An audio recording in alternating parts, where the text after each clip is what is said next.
Good morning, my dear student friends. Today we are going to discuss about development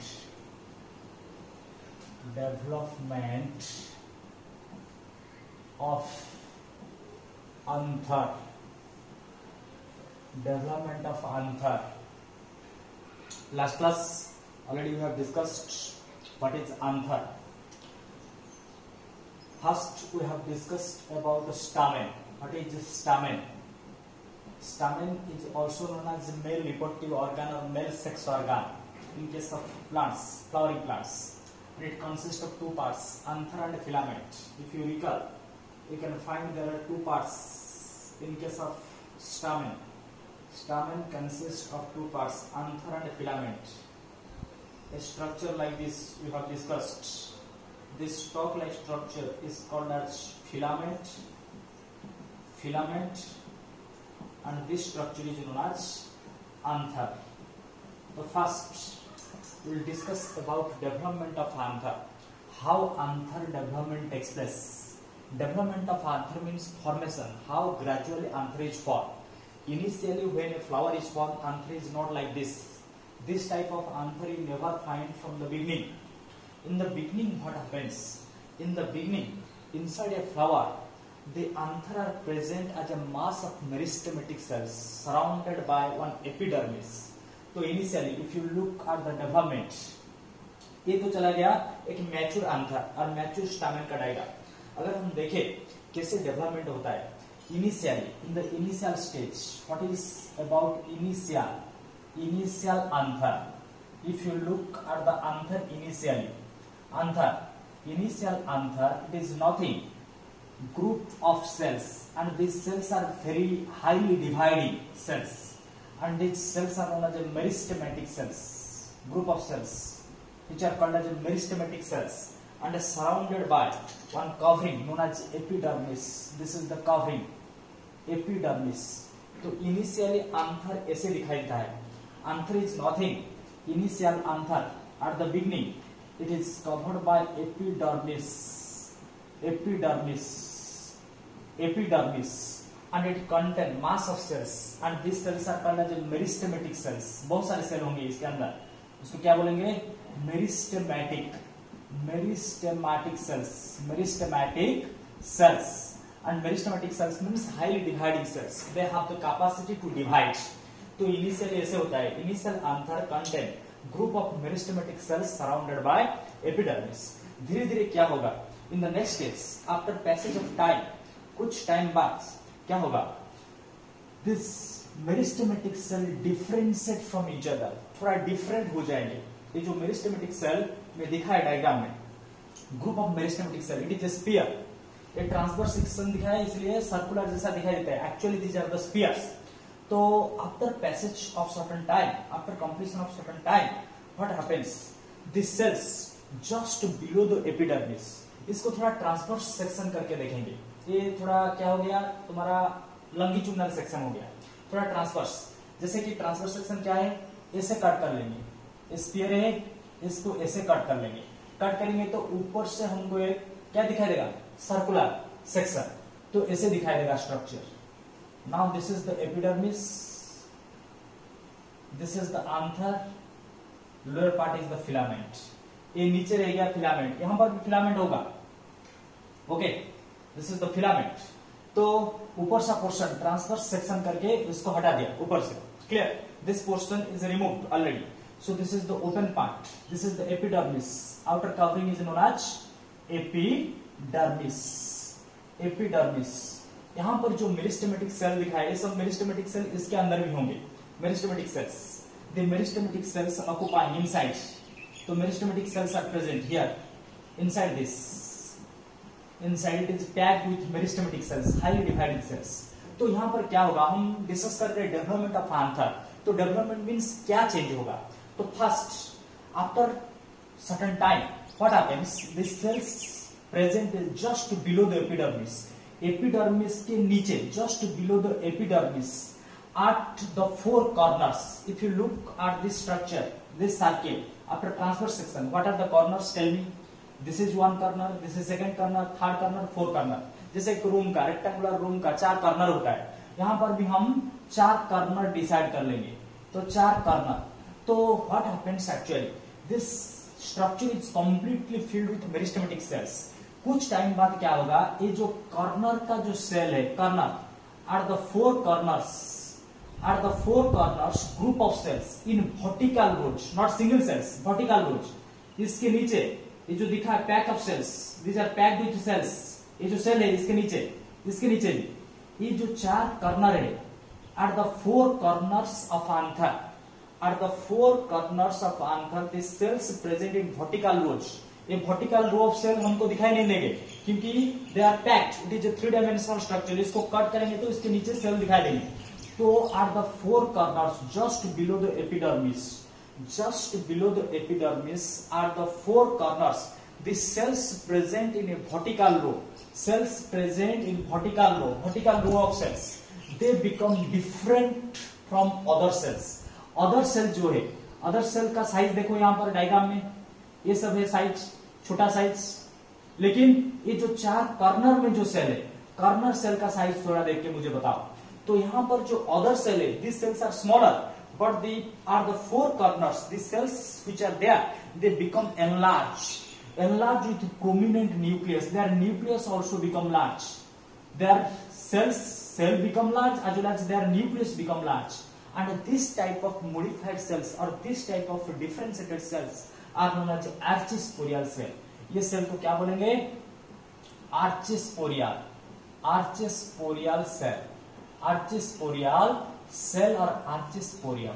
तो इतना ही तुमको याद रखना है, इनिशियली जितने भी सेल इसके अंदर थे सारे के सारे सेम साइज का थे, लेकिन जब टाइम बढ़ता गया, after some time the cells present just below the epidermis in vertical rows, just below the epidermis are the 4 corners, in vertical rows become different by increase in size and increase in size of the nucleus, size of the cell and size of the nucleus, these are called as archisporial cell। तो हमारे पास अभी कितना archisporial cell है, 4 vertical row of archisporial cell, these are not single, these are row, 4 vertical rows of archisporial cell। अभी क्या होगा, in the next stage after some time what will happen, this archisporial cell undergo division, that is a mitosis। हम 11 में discuss किए थे, 2 तरह का division है, एक है माइटोसिस और एक है मेयोसिस। यहाँ पर क्या होगा, एक माइटोसिस होगा जिसको पेरिक्लिनल डिवीजन बोलते हैं। कुछ यहाँ पर ज्यादा सोचने का बात नहीं, ओनली तुम याद करो, एक माइटोसिस होगा जिसको हम पेरिक्लिनल डिवीजन बोलते हैं। पेरिक्लिनल डिवीजन, क्यों इसको पेरिक्लिनल डिवीजन बोलते हैं, पेरिक्लिनल डिवीजन क्योंकि जब माइटोसिस होता है, अभी मैं बताया, ये जो 4 कॉर्नर में 4 सेल है या 4 वर्टिकल रोज ऑफ सेल, तो जब ये माइटोसिस होगा total vertical rows of cells divide, तो इसलिए इसको पेरिक्लिनल डिवीजन बोलते। तो पेरिक्लिनल डिवीजन के बाद क्या होगा, जो एक रो हमको दिखाई दे रहा है 4 कॉर्नर में, अभी वो 4 vertical rows become 8 by cell division. How, if you look, let this is the section, transverse section, anther, and this is the filament। Now after periclinal division what will happen, initially there are the 4 vertical rows, but now it will convert into 8 vertical rows, ऐसा no, 8 vertical rows हो कि नहीं बताओ। तो 4 vertical rows था, एक vertical row divide करेंगे तो कितना होगा, 2 बन जाएंगे। तो यहाँ पर 2 vertical row हो गया, यहाँ पर 2 vertical row, यहाँ पर 2 vertical row, यहाँ पर 2 vertical row। तो एक वर्टिकल रो जब 2 वर्टिकल रो में कन्वर्ट होगा आफ्टर पेरिक्लिनल डिवीजन, एक होगा आउटर और एक हो जाएगा इनर। तो out of 2 vertical rows you find one outer, another is inner. तो पेरिक्लिनल डिवीजन के बाद हमारे 2 सेल बन जाएंगे। हम पहले क्या बोले थे, एक जो रो था उसको आर्चिस्पोरियल सेल बोले थे, लेकिन यहाँ पर जो 2 सेल बनेगा इसका नाम तुमको याद रखना पड़ेगा। One is called primary parietal cell, primary parietal cell, primary parietal cell जो आउटर रहेगा प्राइमरी parietal cell, जो इनर रहेगा उसको बोलेंगे प्राइमरी स्पोरोजिनस सेल। क्या बोलेंगे? Primary sporogenous cell, primary sporogenous cell. तो अभी हमारे सामने दो सेल हो गए, तो इनिशियली कोई भी सेल नहीं थे, सारे के सारे सेल सेम थे। उसके बाद क्या होगा? 4 vertical rows of sales become large, उसको बोले आर्चिस्पिडियल सेल। वही कॉर्नर में वही जो लार्ज बने थे, large vertical rows of cells, they divide by periclinal division. Periclinal division क्यों बोले? क्योंकि total vertical rows divide to form 2 vertical rows. 2 vertical rows, ये रो होते हैं इसके अंदर वर्टिकल रोज। ऐसे अगर एक रो को दिखाओ ऐसे होगा, 4 वर्टिकल रोज कन्वर्टेड इनटू 8, या 2 वर्टिकल रो दिखाया। ऐसे हर किसी के पास, यहां पर भी 2 वर्टिकल रो है, 2 vertical rows are there adjacent to each other। यहां पर भी 2 वर्टिकल रो, 2 वर्टिकल रो, तो total 8। Outer is called primary parietal cell, outer one is primary parietal cell and inner one is known as a primary sporogenous cell। इसके बाद क्या होगा? अभी ये प्राइमरी पेरेटल सेल और प्राइमरी स्पोरोजिनस सेल बनने के बाद अभी क्या होगा ना? The primary parietal cell outer. अभी मुझे बताओ, पहले जो कवर था टोटल आंथर को कवर करके, इस कवर का नाम क्या था? एपिडर्मिस। तो यहां पर भी एपिडर्मिस कंटिन्यू हो रहा है, तो इसको भी हम एपिडर्मिस बोलेंगे। This covering is known as epidermis. तो अभी क्या चेंजेस आएगा? और कुछ टाइम बाद नेक्स्ट क्या होगा? फिर से वो डिवाइड करेंगे जो सेल है, क्योंकि पहले से बोल दिया था meristematic cells, it is covered, the epidermis covers large number और ग्रुप ऑफ मेरिस्टेमेटिक सेल्स। अभी क्या होगा? जो सेल, जो प्राइमरी पेरेटल सेल और प्राइमरी स्पोरोजिनस सेल बने, the primary parietal cell means outer cell, it divides by mitosis. ये क्या करेगा? बहुत सारा माइटोसिस कर लेगा। And the primary parietal cell when divide by mitosis it will form many layers. क्या करेगा? हम एक डिस्कस किए थे, एक आउटर कवर था क्या? एपिडर्मिस, आंथर का। यहां पर भी दिखा देता हूं epidermis. Let this is the epidermis, okay. Epidermis, this is the anther, the lower side is the filament, okay. इसके अंदर सेल थे, प्राइमरी पेरेटल आउटर था, प्राइमरी स्पोरोजिनस सेल इनर। ये कवरिंग का नाम क्या था? एपिडर्मिस। एपिडर्मिस तो पहले से कंटिन्यू कर रहा है, from the beginning it is present. तो अभी क्या होगा? ये एपिडर्मिस के नीचे और बहुत सारे लेयर बन जाएंगे। ऐसे ये एपिडर्मिस के नीचे ऐसे बहुत सारे लेयर फॉर्मेशन हो जाएगी, कंटिन्यू, कंप्लीट, ओनली वहां पर नहीं, कंप्लीट। ऐसे बहुत सारे लेयर बन जाएंगे। Just below the epidermis there is a formation of many layers. कितने लेयर फॉर्मेशन होंगे? 3 to 5 लेयर। वो बोल रहा है कि 3 to 5 layers are for how many layers? 3 to 5 layer. और वो 3 to 5 लेयर कौन बनाएगा? जो आउटर होगा, मीन्स क्लोज टू एपिडर्मिस। अभी मुझे बताओ, आउटर कवरिंग था एपिडर्मिस, एपिडर्मिस के पास कौन सा सेल था? 2 सेल थे, एक है प्राइमरी पेरेटल और एक है प्राइमरी स्पोरोजिनस सेल। तो प्राइमरी स्पोरोजिनस सेल तो एपिडर्मिस से दूर, जहां भी देखो यहां पर प्राइमरी पेरेटल ये होगा, प्राइमरी स्पोरोजिनस ये होगा, तो स्पोरोजिनस हमेशा सेंटर के तरफ रहता है। तो क्लोज टू एपिडर्मिस कौन रहेगा? एपिडर्मिस के पास कौन रहेगा? एपिडर्मिस के पास रहेगा प्राइमरी पेरेटल सेल। तो प्राइमरी पेरेटल सेल जब डिवाइड करेगा बहुत सारे लेयर बना देगा। कितना लेयर? 3 to 5 layer. तो प्राइमरी पेरेटल सेल का main function to form many layers just below the epidermis. Epidermis के नीचे और बहुत सारे लेयर फॉर्मेशन कर देंगे।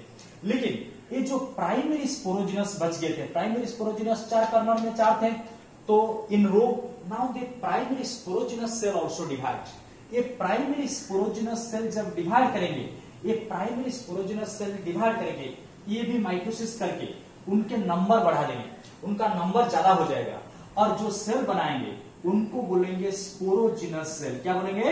Sporogenous cell. तो पहले जो डिस्कस किए थे पेरिक्लिनल डिवीजन होने के बाद जो 2 सेल बनेगा, primary parietal cell and primary sporogenous cell, अभी वो फिर से डिवाइड करके प्राइमरी पेरेटल सेल फिर से माइटोसिस करके क्या करेगा? कुछ लेयर बनाएगा, लेयर ऑफ सेल बनाएगा, वो सेल आरएनए के लेयर बन जाएंगे। तो नेक्स्ट एक प्राइमरी स्पोरोजिनस सेल भी डिवाइड करके क्या बनाएगा? Sporogenous cell. तो अभी मुझे बताओ, ये स्पोरोजिनस सेल कहां होंगे? लेयर के नीचे या लेयर के बाहर? लेयर के नीचे होंगे, क्योंकि लेयर प्राइमरी पेरिटल सेल से बना है, प्राइमरी पेरिटल आउटर था, प्राइमरी स्पोरोजिनस सेल इनर, तो इसलिए प्राइमरी स्पोरोजिनस सेल यहां पर हो जाएंगे। These are the primary sporogenous cells, क्योंकि स्पोरोजिनस सेल अभी डिवाइड हो रहे, तो sporogenous cell are the 4 kernels, kernel में रहेंगे ग्रुप होके स्पोरोजिनस सेल्स, स्पोरोजिनस सेल्स। देखा गया कुछ टाइम बाद ये जो स्पोरोजिनस सेल चेंज होके क्या हो जाएंगे, एक और एक सेल में कन्वर्ट हो जाएंगे, जिसको बोलेंगे एमएमसी, माइक्रोस्पोर मदर सेल। क्या बोलेंगे, माइक्रोस्पोर मदर सेल, वो चेंज होके माइक्रोस्पोर मदर सेल बना लेंगे, MMC, microspore mother cell. Very important. तो प्राइमरी पहले क्या था, 2 सेल बने थे, primary parietal, primary sporogenous. Primary parietal अभी हो गया 3 to 5 layer just below the epidermis. Epidermis नहीं होगा, एपिडर्मिस पहले से है, तो कभी कभी क्वेश्चन पूछ लेगा primary parietal cell forms epidermis, it is true और false? It is completely wrong. Primary parietal cell कभी भी एपिडर्मिस नहीं बनाएगा, एपिडर्मिस पहले था फ्रॉम द बिगिनिंग। तो प्राइमरी पेरिटल सेल ओनली क्या बनाएगा, 3 to 5 layer just below the epidermis.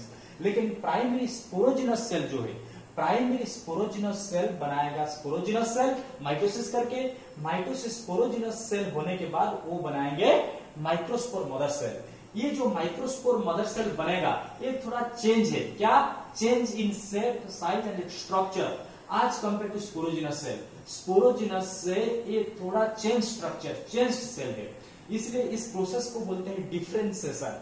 तो sporogenous cell differentiate into microspore mother cell, जो प्रोसेस में वो चेंज होगी उसको बोलेंगे differentiate,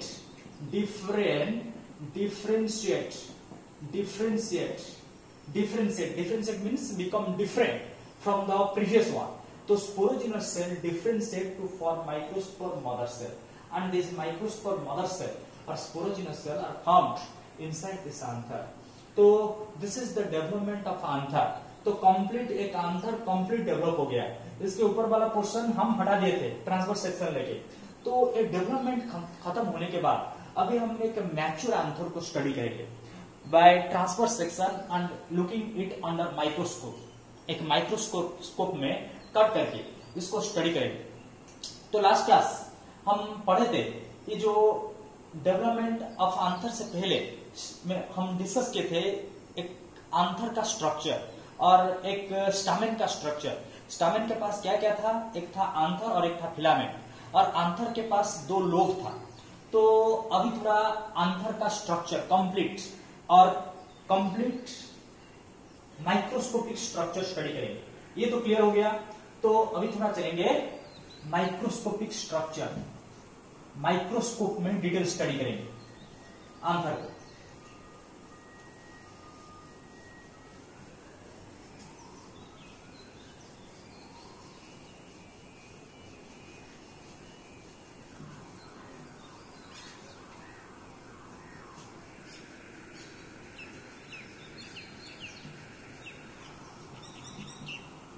Now come to the structure of anther। Structure of anther हम एक डिस्कस किए थे। आंथर, जब आंथर डिस्कस किए थे, आंथर को पहले कॉर्ड किए थे।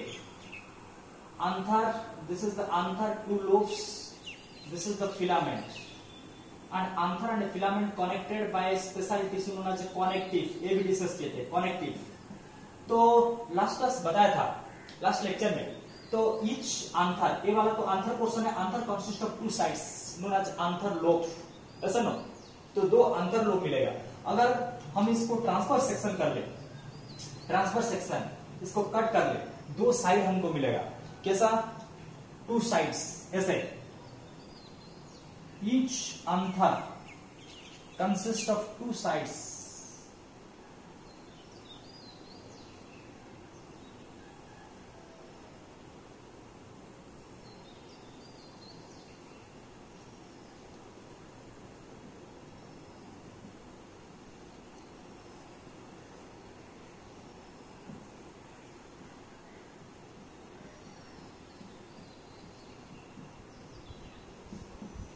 आउटर मोस्ट कवरिंग जो था पहले बता दिया था from the beginning, epidermis.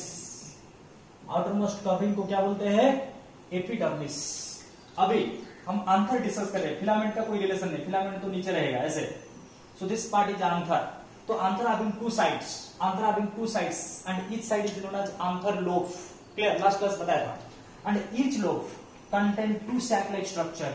Each lobe में दो सैक लाइक स्ट्रक्चर रहेंगे ऐसे। इसको बोलेंगे पोलन सैक। पोलन सैक ये भी बताया था, पोलन सैक। और पोलन सैक जब बड़ा हो जाता है, in the beginning it is called pollen sac, जब बड़ा हो जाता है उसको माइक्रोस्पोरेंजियम बोलते हैं, डेवलप्स इनटू माइक्रोस्पोरेंजियम। तो अगर अभी आंथर को देखेंगे, दिस आंथर इज कंप्लीटली डेवलप्ड आंथर। तो इस आंथर में क्या, पहले कुछ आंथर लोब मिलेगा, दो आंथर लोब और टू पोलन सैक और माइक्रोस्पोरेंजियम। इस माइक्रोस्पोरेंजियम को हम स्टडी करेंगे। तो इसलिए नेक्स्ट पार्ट क्या होगा? Structure of microsporangium. Structure structure structure of microsporangium. Structure of microsporangium. Structure of microsporangium. तो माइक्रोस्पोरेंजियम के स्ट्रक्चर बारे में थोड़ा डिस्कस करेंगे। अगर ये माइक्रोस्पोरेंजियम के स्ट्रक्चर बारे में डिस्कस करेंगे तो पहले तो हम डेवलपमेंट ऑफ आंथर पढ़ चुके हैं। तो डेवलपमेंट ऑफ आंथर में पढ़े थे, एक एपिडर्मिस था, आउटर कवरिंग क्या था? एपिडर्मिस। और एपिडर्मिस के नीचे और बहुत सारे लेयर थे जो प्राइमरी पेरिटल सेल बनाया था। कितने लेयर थे? याद करके बताओ। 3 to 5 लेयर। तो 3 to 5 लेयर मिलेंगे, 3 to 5 लेयर, 3 to 5 लेयर ऐसे। इसके नीचे क्या मिलेंगे? 3 to 5 layer which is form by, सब जगह पर, हर कॉर्नर में, हर कॉर्नर में, क्योंकि 4 वर्टिकल रो था। याद करो, पहले 4 वर्टिकल रो में थे primary parietal cell, primary parietal cell and primary sporogenous cell. पहले तो आर्चिस्पोरियल सेल थे, प्राइमरी पेरिटल सेल, ये सब लेयर बनाए। एपिडर्मिस के नीचे कितना लेयर? 3 to 5 layer. तो इसके नीचे बन जाएगा 3 to 5 layer by primary parietal cell. और ये लेयर के नीचे सेंटर में क्या होगा? हर कॉर्नर का सेंटर में, हर कॉर्नर का सेंटर में, हर कॉर्नर, क्योंकि 4 कॉर्नर था, हर कॉर्नर का सेंटर में क्या मिलेंगे? माइक्रोस्पोर मदर सेल और स्पोरोजिनस सेल। जो स्पोरोजिनस, प्राइमरी स्पोरोजिनस सेल था, वो स्पोरोजिनस सेल को कन्वर्ट हो जाएगा। प्राइमरी स्पोरोजिनस सेल पहले स्पोरोजिनस सेल होगा, स्पोरोजिनस सेल से डिफरेंशिएट होकर क्या होगा? MMC, microspore mother cell. तो ऐसे स्ट्रक्चर था। एक आंथर को देखेंगे तो ऐसे स्ट्रक्चर मिलेगा। तो यहां पर जो देखे हम structure of microsporangium, the microsporangium is nothing, each corner represented microsporangium और each pollen sac, each sac, this sac, this sac, each sac represented microsporangium. So that's why 4 microsporangium are there. अगर यहां पर हम एक माइक्रोस्पोरेंजियम को study कर ले तो टोटल माइक्रोस्पोरेंजियम बारे में हमको पता चल जाएगा, क्योंकि हर माइक्रोस्पोरेंजियम का स्ट्रक्चर सेम होता है। तो अभी क्या करेंगे? एक माइक्रोस्पोरेंजियम को निकाल लेंगे यहां से। Remove 1 microsporangium from this and each microsporangium is nearly circular in outline. अगर एक माइक्रोस्पोरेंजियम को तुम देखोगे, माइक्रोस्पोरेंजियम का स्ट्रक्चर कैसे दिखाई देगा? Nearly circular in outline under microscope. तो 4 सर्किल हमको मिलेंगे after transverse section. After transverse section बता रहा हूं, after transverse section each microsporangium appear circular in outline. तो अभी देखेंगे एक माइक्रोस्पोरेंजियम को निकाल के, माइक्रोस्पोरेंजियम के पास क्या क्या मिलेगा? तो each microsporangium, first the outer covering of microsporangium is epidermis. मैं तो यहां पर कंप्लीट सर्किल बना नहीं पाऊंगा, तो पार्शियल, जितना हो सके उतना दिखाऊंगा। तो epidermis, outer covering is known as epidermis. Epidermis, epidermis is the outer covering of microsporangium. इसके नीचे बताया था कितना लेयर आएंगे? 3 to 5 layer. 3 to 5 layers are present just below the epidermis. एक का नाम हो जाएगा एंडोथेसियम और एक का नाम हो जाएगा middle layer, endothecium, middle layer, और एक हो जाएगा tapetum. 3 to 5 layer are form, 3 to 5 layer. तो क्या होगा? ये तो एपिडर्मिस चला गया, outer covering, epidermis first layer, this red layer, these are the cells which are making the epidermis. Just below the epidermis और बहुत सारे लेयर आएंगे। कितने layer? 3 to 5 layer. 3 to 5 layer will come.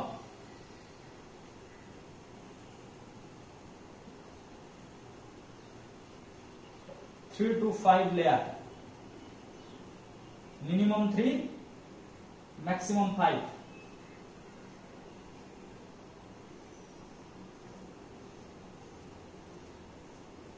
तो अगर देखेंगे यहां पर आउटर कवरिंग तो चला गया epidermis. Epidermis is a single cell layer. Single cell, देखो कितना लेयर? सिंगल सेल, एक ही सेल का थिकनेस का लेयर एपिडर्मिस। एपिडर्मिस के नीचे और एक लेयर आएगा जिसका नाम है endothecium.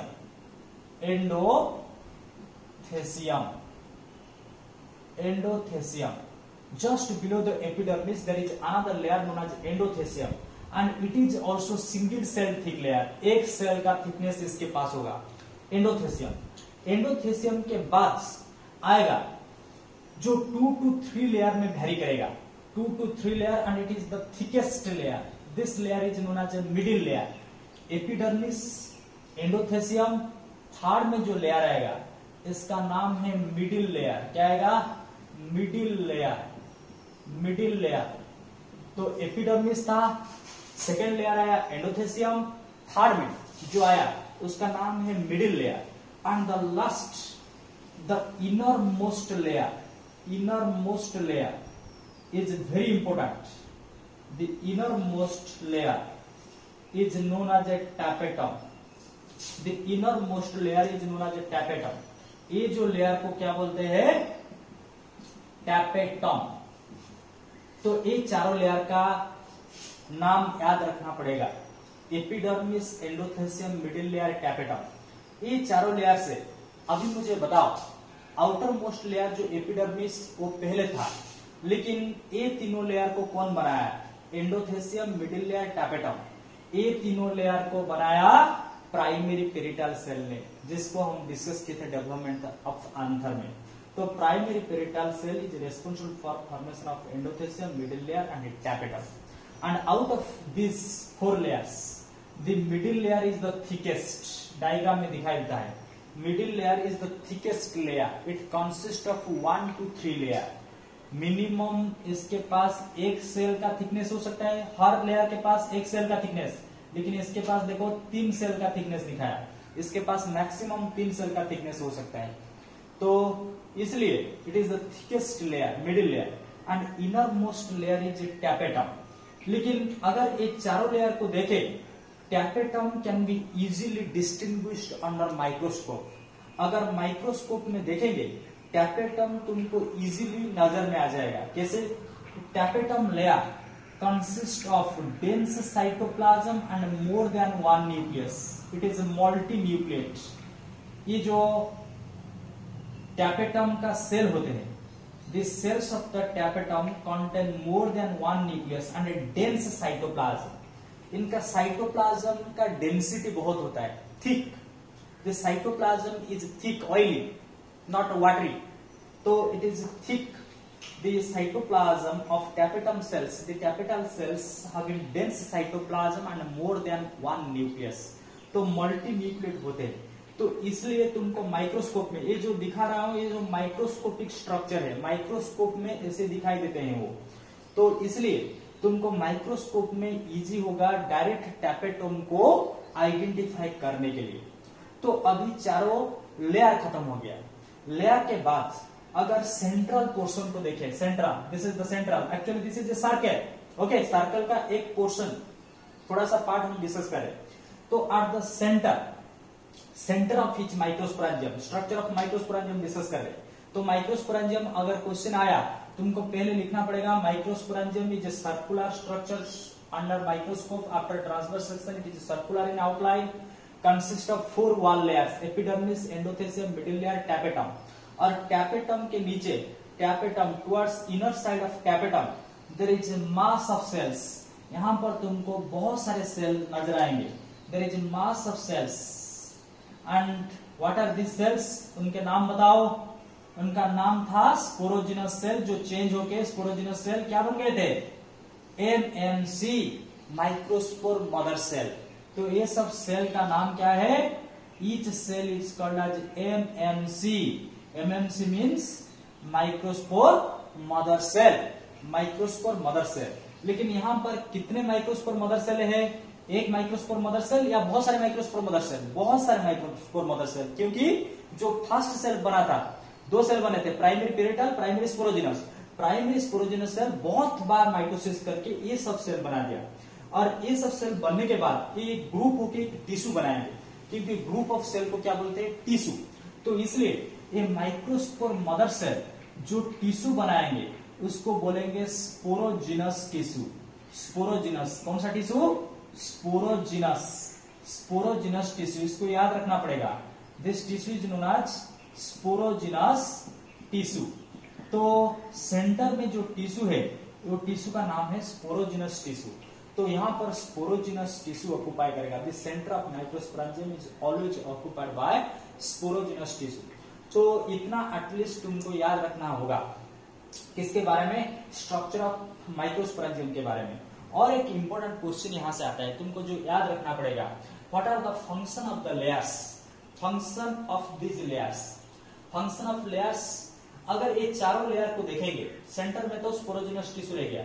Out of this 4 layer, epidermis, endothelium, middle layer, tapetum, the first 3 layer means epidermis, endothelium and middle layer, ये तीनों layer starting from epidermis to middle layer, they provide protection. इनका काम क्या है? प्रोटेक्शन। दे प्रोवाइड प्रोटेक्शन, वो protect करेंगे। जो centre में सेल है उनको एक प्रोटेक्टिव कवरिंग देंगे। जैसे मेरा dress, my dress provide protection to my body. Similarly these 3 layer provide protection to these cells. But what is the function of tapetum? ये जो tapetum innermost layer, it is a multinucleate. It act as a nourishing cell. It provide nourishment, means it provide nutrient or food. किसको food provide करेगा? ये tapetum। ये जो sporogenous tissue है, sporogenous tissue के अंदर क्या है? Microspore mother cell. ये माइक्रोस्पोर मदर सेल को कुछ न्यूट्रिएंट चाहिए, और ये microspore mother cell only microspore mother cell होके नहीं रहते, वो कभी कभी डिवाइड करके क्या पोलन ग्रेन बनाते हैं। पोलन ग्रेन क्या, मैं बाद में बताऊंगा, तुम ओनली याद रखो। ये स्पोरोजिनस टिश्यू के अंदर जितने भी सेल है, स्पोरोजिनस टिश्यू के अंदर वो डिवाइड करके क्या बनाएंगे? Pollen grain. Pollen grain, pollen grain और एक क्लास में बताऊंगा पोलन ग्रेन क्या है, इस क्लास में बताऊंगा। तो pollen grain are produced by division from this cells of sporogenous tissue. जब ये पोलन ग्रेन फॉर्मेशन होंगे, पोलन ग्रेन को कुछ न्यूट्रिएंट चाहिए, फूड चाहिए, और वो न्यूट्रिएंट देने का काम है टैपेटम का। Very important question frequently comes in your NEET as well as in your board exam.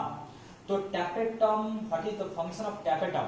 Tapetum nourishes the developing pollen grains. Tapetum का काम क्या है? Tapetum nourishes the developing pollen grains और माइक्रोस्पोर मदर सेल, जो भी बोल सकते हो, माइक्रोस्पोर मदर सेल को नरिश करेगा।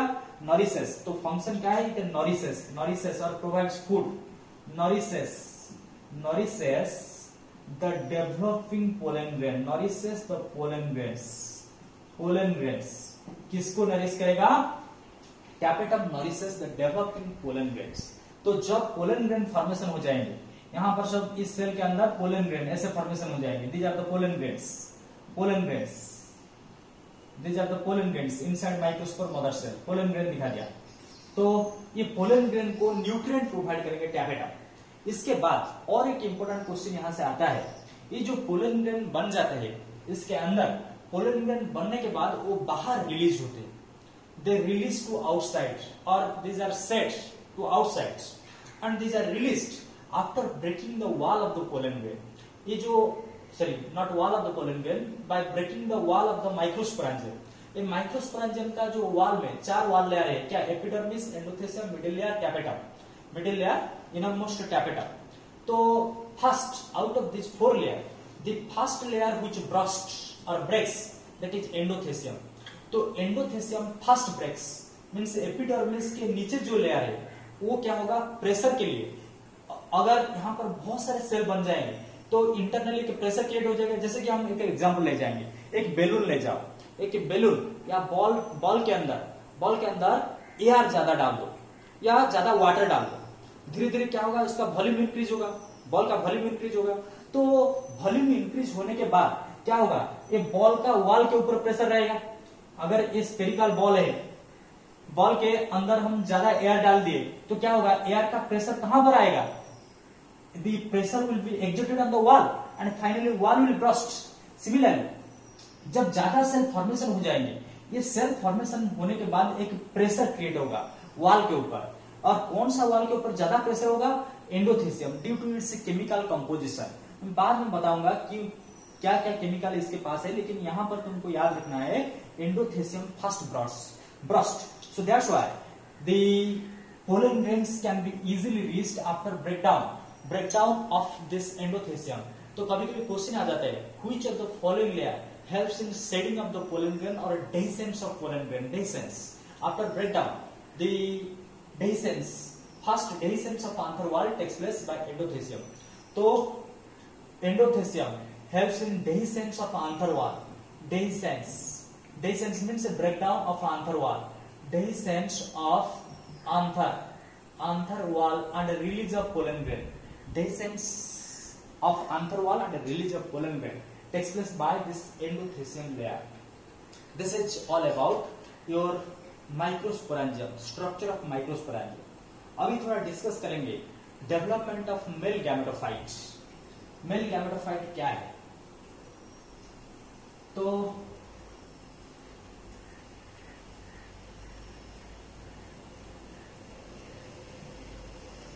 इतना तक क्लियर हो गया।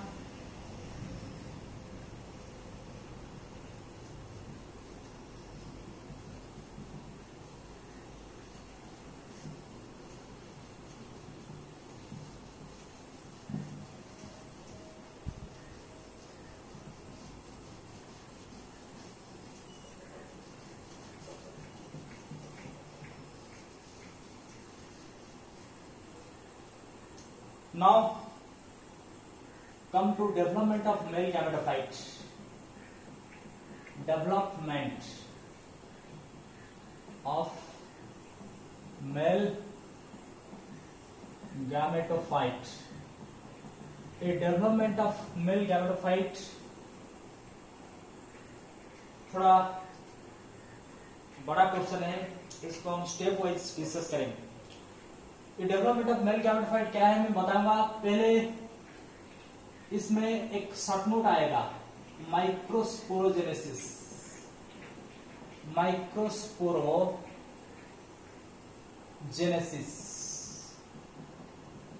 कभी कभी बोर्ड एग्जाम में तुम्हारा 2 मार्क का क्वेश्चन आ जाता है, माइक्रोस्पोरोजेनेसिस क्या है। तो व्हाट इज माइक्रोस्पोरोजेनेसिस, यहां पर 2 टर्म लिखा है, माइक्रोस्पोरोजेनेसिस। जेनेसिस मीन्स फॉर्मेशन, तो फॉर्मेशन ऑफ माइक्रोस्पोर, इसका एक्चुअल मीनिंग होता है फॉर्मेशन ऑफ माइक्रोस्पोर। तो इसको समझने के लिए हमको जाना पड़ेगा फिर से आंथर को और माइक्रोस्पोरेंजियम को। तो माइक्रोस्पोरेंजियम से स्टार्ट करेंगे, इसलिए माइक्रोस्पोरोजेनेसिस, माइक्रोस्पोरेंजियम का स्ट्रक्चर थोड़ा याद करो। आउटर था epidermis, endothecium, middle layer, last layer था टैपेटम।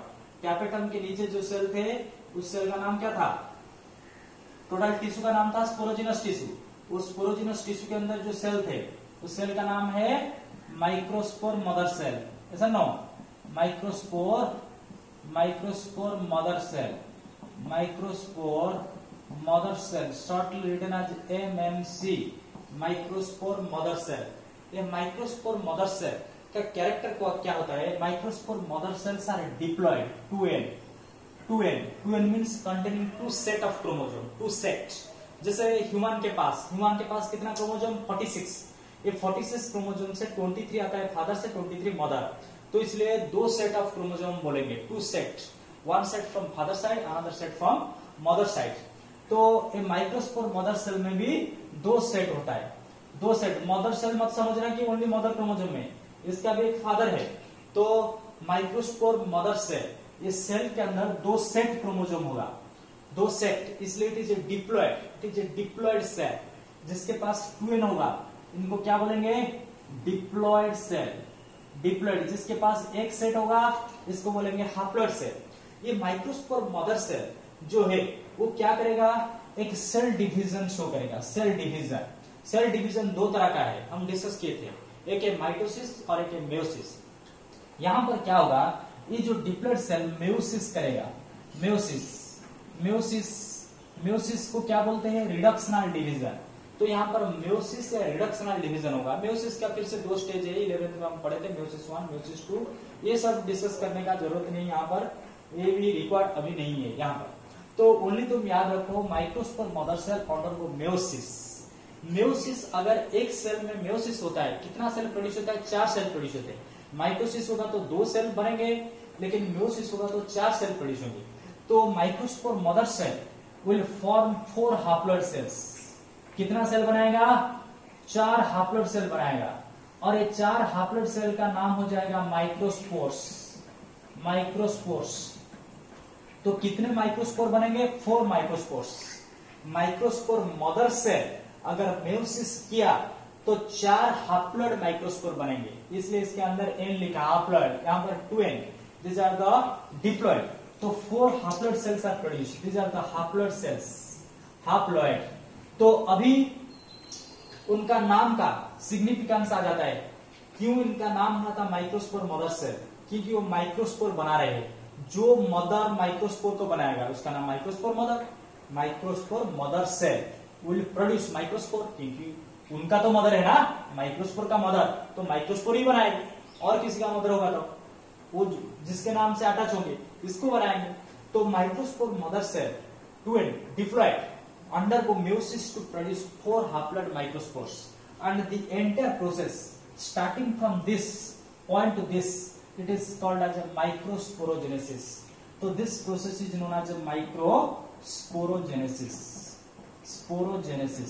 तो माइक्रोस्पोरोजेनेसिस का डेफिनेशन क्या लिखेंगे, अगर आया, microsporogenesis is the process by which microspore mother cell undergoes meiosis. क्या करेगा, मेयोसिस करेगा, undergoes meiosis to produce 4 haploid microspores. A diploid microspore mother cell undergo meiosis to produce 4 haploid microspores. Clear? This process is known as a microsporogenesis. Clear? अभी ये microspore बन जाने के बाद, microspore formation होने के बाद, ये तो 4 माइक्रोस्पोर हो गया, एक एक को बोलेंगे microspore. This microspore will change, ये थोड़ा चेंज हो जाएंगे, उनका वाल थोड़ा ठीक हो जाएगा और बहुत सारे चेंज होगा, धीरे धीरे हम डिस्कस करेंगे। ये जो माइक्रोस्पोर है, माइक्रोस्पोर विल चेंज, और देयर इज चेंज और ट्रांसफॉर्मेशन। चेंज क्या चेंज होगा, माइक्रोस्पोर का वाल थोड़ा ठीक हो जाएगा और इसके अंदर भी बहुत सारे चेंजेस होंगे। तो ये माइक्रोस्पोर थोड़ा ठीक वाल हो जाएगा, सारे के सारे, एक को ओनली दिखाया, सारे के सारे जितने भी माइक्रोस्पोर होंगे सारे के सारे चेंज हो जाएंगे।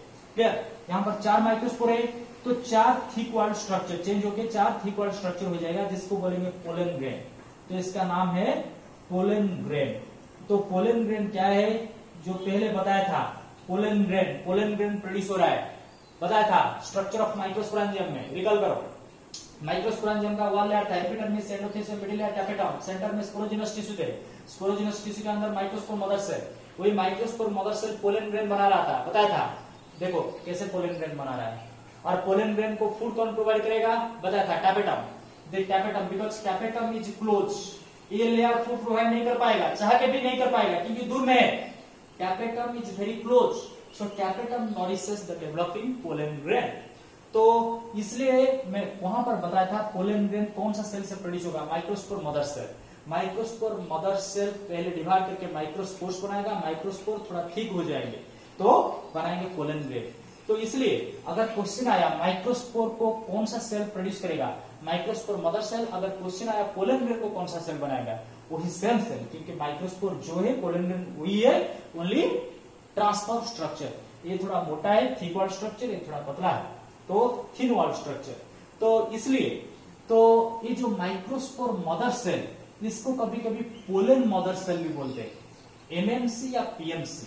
इसका शॉर्ट फॉर्म क्या था, एमएमसी, माइक्रोस्पोर मदर सेल, कभी कभी पीएमसी भी बोलते हैं, तो कंफ्यूज मत हो यहाँ पर। MMC microspore mother cell, PMC pollen mother से, क्योंकि पोलन ग्रेन को भी वही बनाएगा।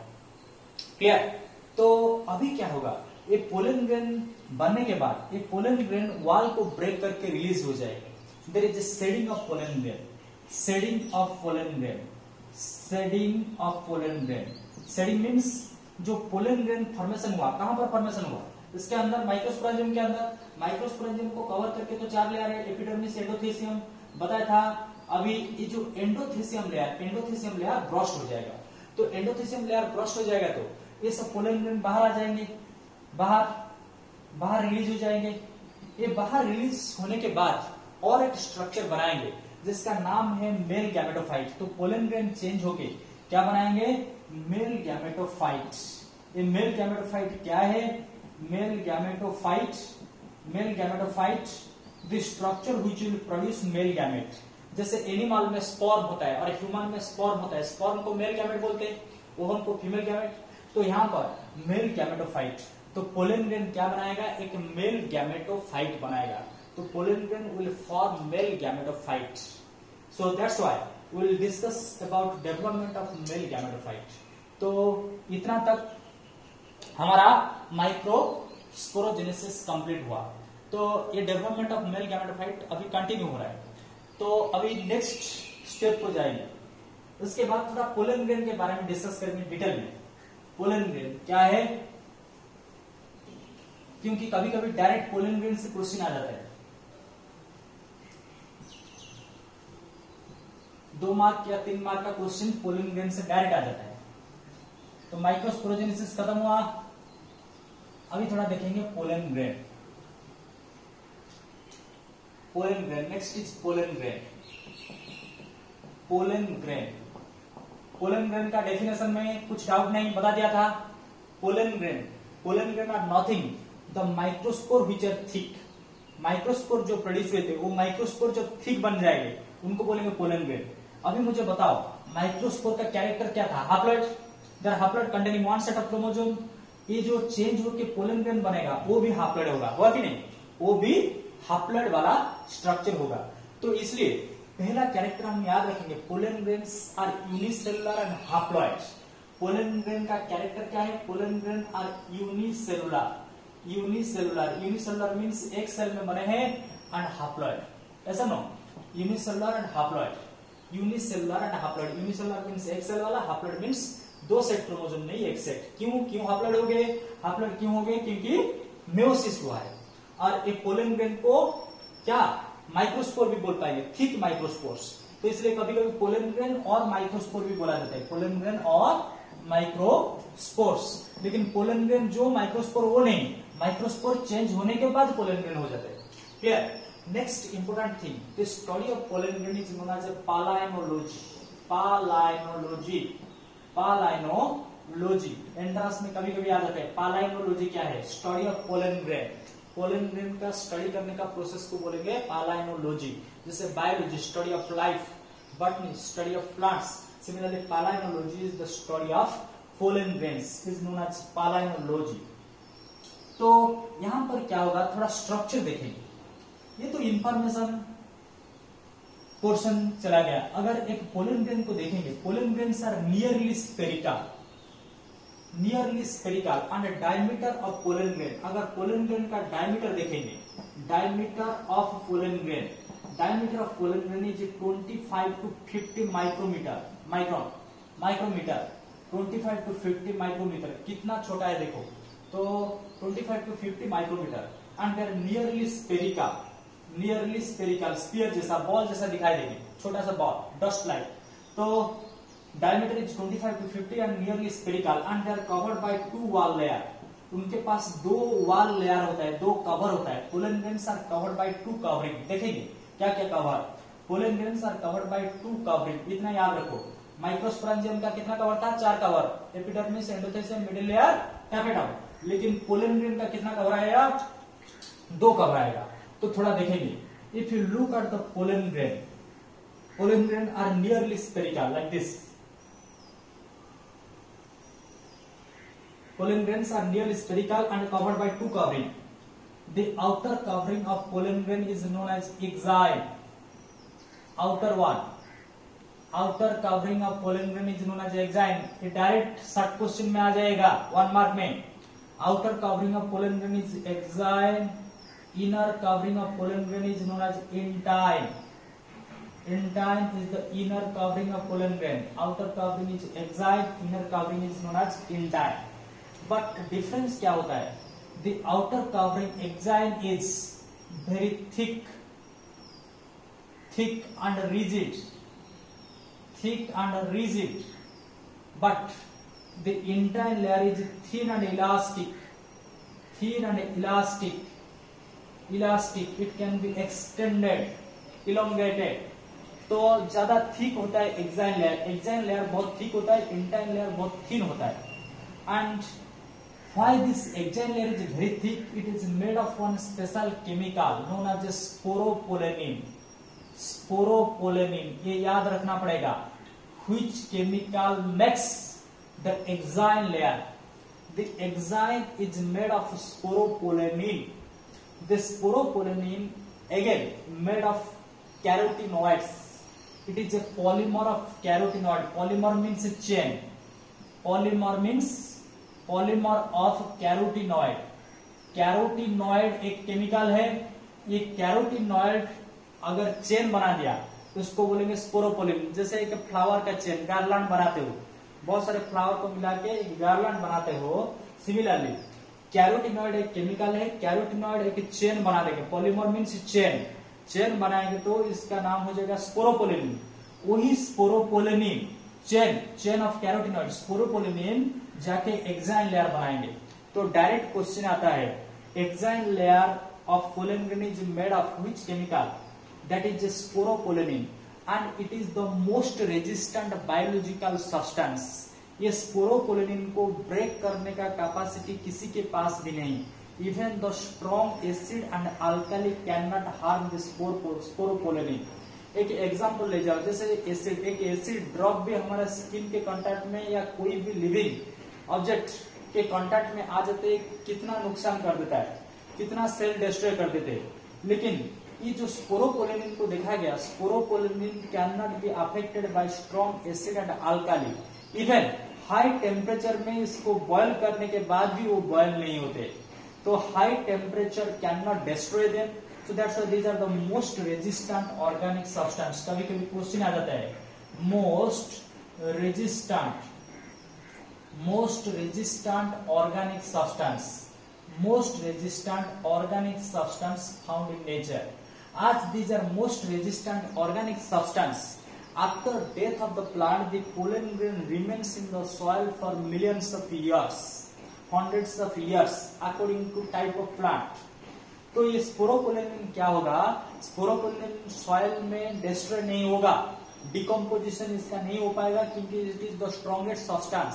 जैसे डायनासोर का कुछ पार्ट अभी भी डिस्ट्रॉय नहीं हुआ है, इसलिए डायनासोर का फसिल मिल रहा है। सिमिलरली स्पोरोपोलेनिन इतना स्ट्रॉन्ग है, स्पोरोपोलेनिन डाइजेशन ना होके कुछ स्पोरोपोलेनिन अभी भी सॉइल में मिल रहे हैं, इसलिए कुछ पोलन ग्रेन अभी भी सॉइल में मौजूद है। तो इसलिए ये स्पोरोपोलेनिन के लिए कुछ pollen grain preserved as fossil. तो ये भी क्वेश्चन आ जाता है, how which chemical helps to preserve the pollen grain as fossil? The sporopollenin which is the strongest substance. लेकिन अगर इंटाइन लेयर को आए, intine layer is not strong, intine layer is thin and elastic and it is made of two chemical, pectin and cellulose. Pectocellulose, it is made of two chemical, pectocellulose, pectin plus cellulose। ये दोनों chemical मिलके intine layer को बनाते हैं। तो intine layer is made of pectocellulose, pectin plus cellulose. लेकिन और एक डिफरेंस है एक्साइन और इंटाइन में। द इंटाइन इज कंटिन्यूअस, ये जो inner layer is continuous, but the outer the exine is discontinuous. The exine layer not contains sporopollenin everywhere. At some places this sporopollenin is absent and there is a small pores, एक छोटा छोटा पोर दिखाई देगा exine layer में। The exine layer possesses small pores and these pores are known as a germ pore। ये pore को क्या बोलेंगे? germ pore. The exine layer is not continuous. Thick जरूर है, it is thick and resistant, most resistant, but it is not continuous. At some places you find there is pore. Pores are present where this sporopollen is absent, and these pores are known as germ pore. Clear? तो ये covering के बारे में खत्म हो गया, outer covering, inner covering. इसके अंदर क्या मिलेगा तुमको? एक सेल मिलेगा, क्योंकि हम बोले थे कि pollen grain are produced from microspores. जो माइक्रोस्पोर सेल था, हाप्लॉइड सेल, इसका nucleus, this is the nucleus and surrounding this is the cytoplasm. तो इसलिए पोलन ग्रेन को हम बोले थे pollen grains are unicellular and haploid. Pollen grains are unicellular haploid structure, तो क्लियरली दिखाई देता है pollen grains are unicellular haploid structure. अगर पोलन ग्रेन और माइक्रोस्पोर के बारे में आया तो तुमको लिखना पड़ेगा these are unicellular haploid, study of pollen grain, palynology, diameter 25 to 50, it is spherical two covering. और कवरिंग में क्या क्या है, एक्साइन में क्या क्या है, इंटाइन में क्या क्या है। Exine is outer, intine is inner. Chemical composition इसका स्पोरोपोलेनिन, इसका पेक्टोसेलुलोज। और intine layer is continuous, thin जरूर है लेकिन continuous, but the exine layer is thick but discontinuous. Clear? और ये पोलन ग्रेन बड़ा होके, थोड़ा चेंज होके क्या बनाते हैं? Mail gametophyte. तो पोलन ग्रेन और microspores finally converted into mail gametophyte. तो जो डेवलपमेंट ऑफ मेल गैमेटोफाइट हम यहाँ पर लिखे, वो पोलन ग्रेन जाके मेल गैमेटोफाइट बनाते हैं। और पोलन ग्रेन के बारे में और थोड़ा चीज तुम्हारा चाहिए, लेकिन मैं बाद में बताऊंगा। तुम अभी इतना याद रखो और जाके थोड़ा एनसीईआरटी बुक पढ़ो, और एनसीईआरटी बुक में एक चीज सर्च करके मुझे बताना है। क्लियर? तो क्या बताओगे? What are the usefulness of pollen grain to human life? How pollen grains are useful to human life? इतना तुम एनसीईआरटी बुक में सर्च करके याद करके मुझे बताओगे। Usefulness of pollen grain in human life. Human life में क्या इसका यूज है? ये एंट्रेंस के लिए और सीबीएसई बच्चों का बोर्ड के लिए, लेकिन जो स्टेट बोर्ड के लिए प्रिपेयर कर रहे हैं, उड़ीसा स्टेट बोर्ड के लिए, उनके लिए नहीं चाहिए। तो usefulness of pollen grain in human life, pollen grain का क्या यूज हो सकता है ह्यूमन लाइफ में? ओके, ये क्वेश्चन और एक क्वेश्चन तुमको सॉल्व करना है।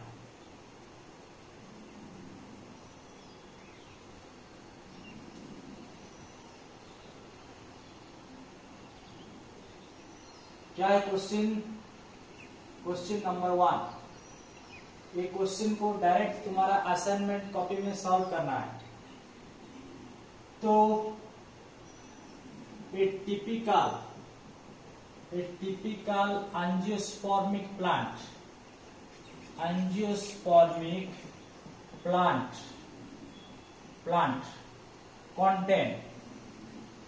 contain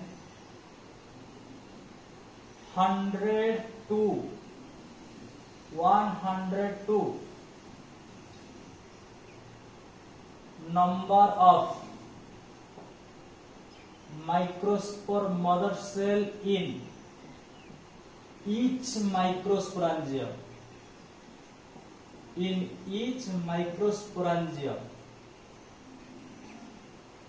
Then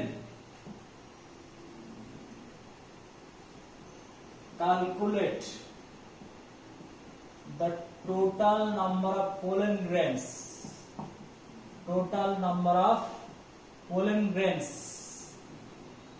produced from that anther बोला है, that anther after microsporogenesis.